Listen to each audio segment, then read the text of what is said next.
My brother was always this funny guy. He was always joking, laughing. He had a very serious side.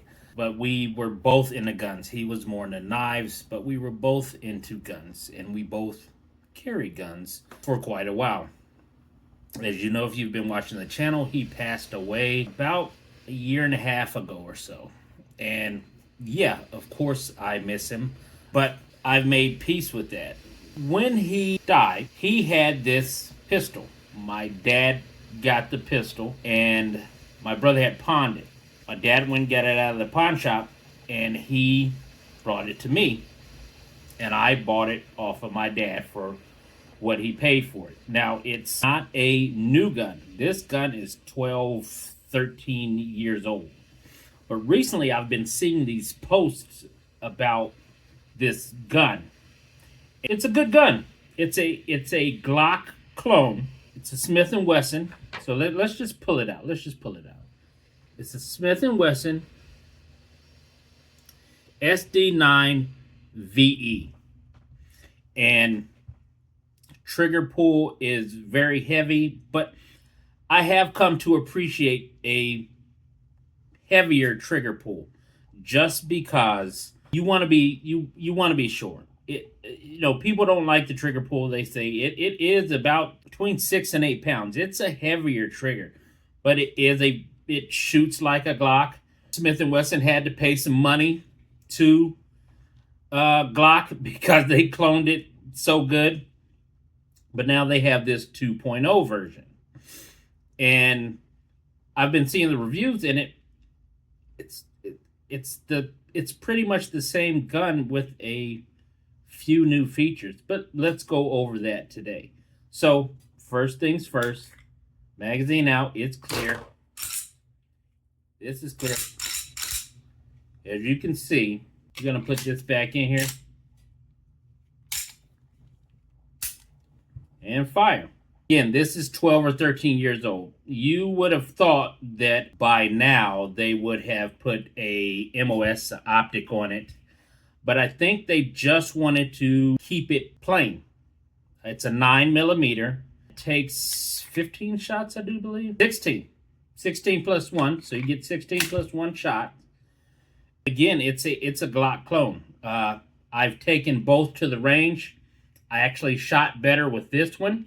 It has the typical Smith & Wesson white dot sights. You can adjust for elevation. You can adjust left or right a little bit depending on if you're cross-sighted or whatever you do. You can take the sights off and replace them. It is not unlike my new Glock, the Glock 45 with the MOS. You can put an optic on it.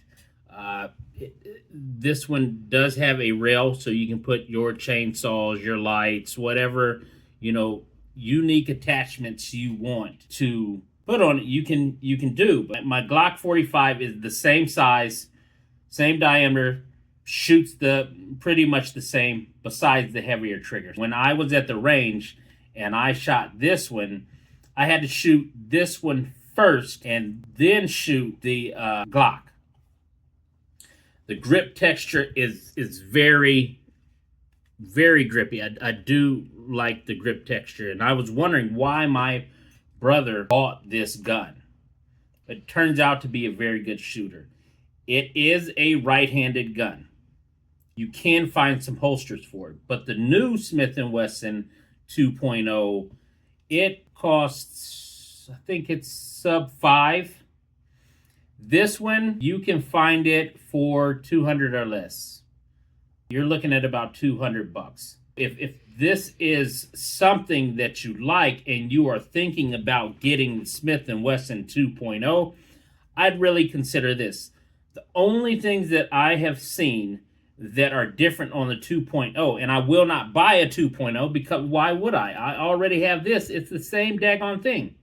It's the same thing. I think they lightened the trigger a little bit. They did something with the grip texture and the serrations. These serrations, I do admit, they're serrated, but they're a little bit on the smaller side for you to kind of press check and things. from the back. Some people had reported that it would kind of cut their hands, but I haven't had any problems. It's one of those guns that if you are in the market for something, you don't always have to go new. Everybody likes to go new. Smith & Wesson makes bulk guns. Bulk, they put them out, and every couple of years you get the new hotness, and everybody wants it, but they forget that 4 or 5 years ago they just made slight changes to it. It breaks down like a Glock. This is where you break down it. The magazines interchange with the Smith & Wesson 2.0. You can't, I can't change. The slide isn't ambidextrous, so it's not left or right. Also, the magazine release isn't left or right. This is one of those old guns that, for me, just shot really well. I have watched a lot of the 2.0 videos, and they're having some trouble with those. It's been very, very, very reliable for me. Again, you got the white dot. You got the two dots on the back. Weight is about the same. I have a Glock 45, which has the length of a Glock 17 and length of a Glock 19, body of a 17, I do believe. And if I'm wrong, correct me. But bang for your buck, I paid, I think it was like, I think I gave my dad $200 for this.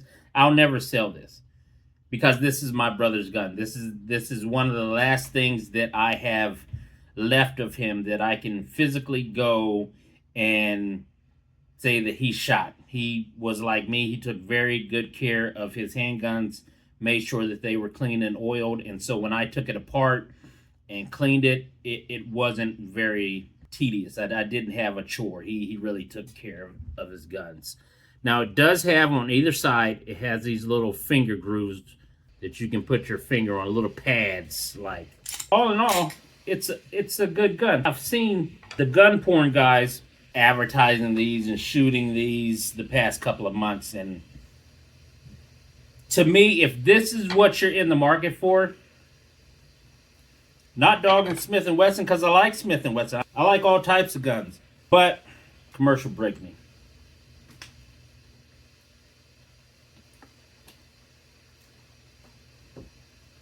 You can save a couple $100 if you just have to have a Smith & Wesson 2.0, something to defend yourself, or you're looking for a Glock clone or something like that, and this is what you really want. Don't get the 2.0. And that's the don't get the 2.0. Why? When you can get this for half price. With that, hey, you guys have a good day, whatever day it is, whatever time it is. I hope that you're taking care of yourself. You see, I've come up out of them sweatshirts. It's almost skin season, but I got the heat on. It's about 60 in here. The next time we'll be reviewing a couple of those, and one video I'll compare this to the Glock 45. Until then, Big Onk out.